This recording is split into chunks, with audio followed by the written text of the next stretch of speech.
The case of a 13-year-old boy sexually assaulted in Bauchi has thrown up once again the burning issue of the Almajiri education system dominant in the northern part of the country, where a parent literally abdicates his responsibilities to an Islamic scholar who is also supposed to teach and fend for them.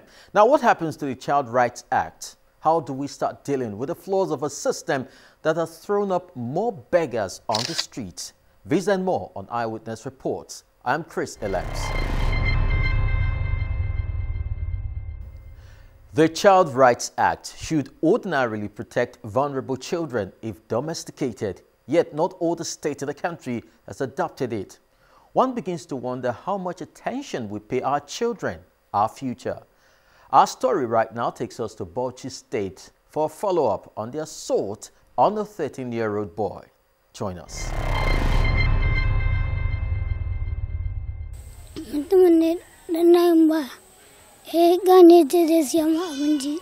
I went out begging when I came across a man who promised to buy me food. He lured me into a bush and assaulted me. I screamed, but no one heard. When he finished, he gave me 40 naira and asked me not to disclose it to anyone, or else he'll beat me. Innocence shattered, ego battered, dream broken, and what is left of a 13-year-old boy who was supposed to be seeking education under the Almajiri system in Bauchi. It's the memory of a sexual assault that has left him bedridden.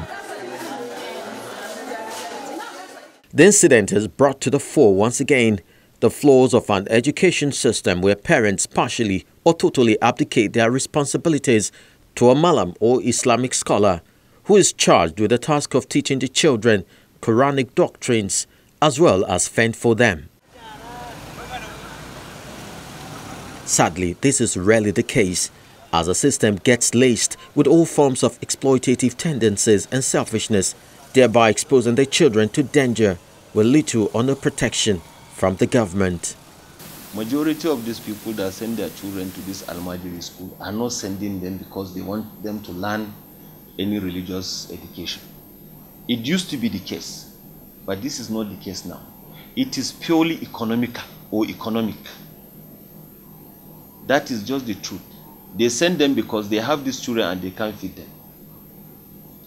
And if you will find or trace the parents of these children, you will still find that they are still producing children. And in other words, they are shifting their burden on the society. So, to my mind, what is the argument?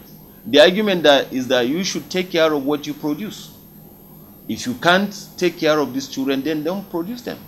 That is the truth. But if you have to, then you have to work hard enough to keep them. And this is the function of governance. Recent statistics shows that about 14 million Nigerian children are out of school, more than half of which are in the northern region, where the Almajiri system operates. This has raised dust over the impact of the system on the society. To me, the Almajiri phenomenon is a social shame in northern Nigeria. We are not the only Muslims in West Africa. We are not even the only Muslims in Nigeria. But why is it that the Hausa Fulani children are the main issue at stake today? The big question mark now is that contemporary leadership in Nigeria is incompetent. In fact, I would say they are fantastically incompetent to address this phenomena. They can't address the phenomena because they don't understand it in the first place. They are not applying knowledge. In my state, a governor developed a Sangaya school system, which he thinks is a solution. This Sangaya school system actually is an apartheid school system because that governor will not take his children to Sangaya. No scholar of our own generation will take his children to Sangaya. The fundamental thing really is to provide enough fund for education in Nigeria. If you want to solve this problem, it's the problem of the crisis of Nigerian education system. Give enough fund so that every Nigerian citizen will be educated from kindergarten to university level? I think up to our category, up to our generation, Suleg, we have failed the nation. We have failed these innocent people that are coming up. Nigeria adopted the Child Rights Act in 2003, which incorporates the principles of UN Convention on the Rights of the Child, and for the first time provided a comprehensive framework for preventing and responding to violence, abuse, neglect, and exploitation of children. A decade later, not all the states in the country have domesticated it. What should be the way forward?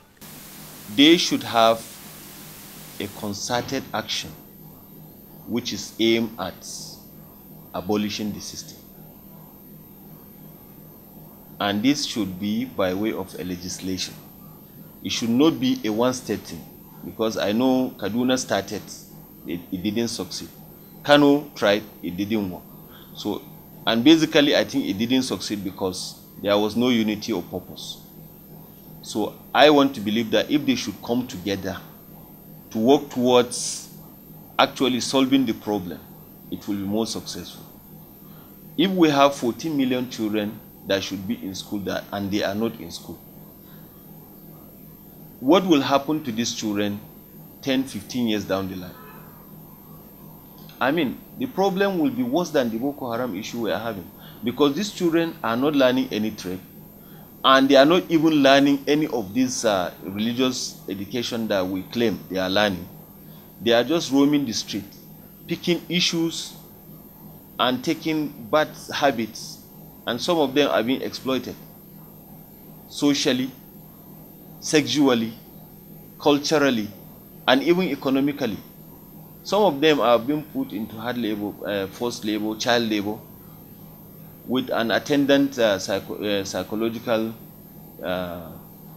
disorientation.